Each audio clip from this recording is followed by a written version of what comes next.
நீங்கள் பார்த்து கொண்டிருப்பது 24 நியூஸ் தமிழ். நத்தம் அருகே இருசக்கர வாகனம் மீது லாரி மோதியதில் கணவன் மனைவி காயம்.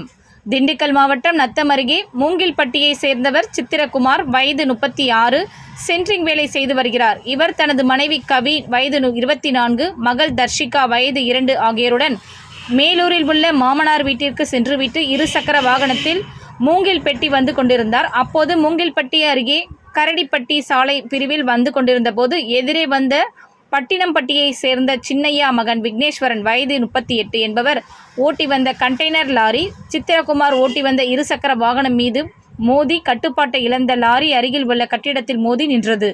இதில் சித்திரகுமார் மற்றும் அவரது மனைவி மகள் மூவரும் காயம் ஏற்பட்டது. காயமடைந்தவர்களை மீட்டு அப்பகுதியை சேர்ந்த பொதுமக்கள் 108 ஆம்புலன்ஸ் உதவியுடன் நத்தம் அரசு மருத்துவமனைக்கு அனுப்பி வைத்தனர். பின்னர் மேல் சிகிச்சைக்காக திண்டுக்கல் அரசு மருத்துவமனைக்கு அனுப்பி வைத்தனர். சிறிய சாலையில் கண்டெய்னர் லாரியை ஓட்டி வந்து விபத்து ஏற்படுத்திய ஓட்டுநர் விக்னேஸ்வரனை நத்தம் போலீசார் கைது செய்து விசாரணை செய்து வருகின்றனர். இந்த விபத்தில் சிறு காயங்களுடன் 2 வயது குழந்தை தர்ஷிகா அதிர்ஷ்டவசமாக உயிர் தப்பியது.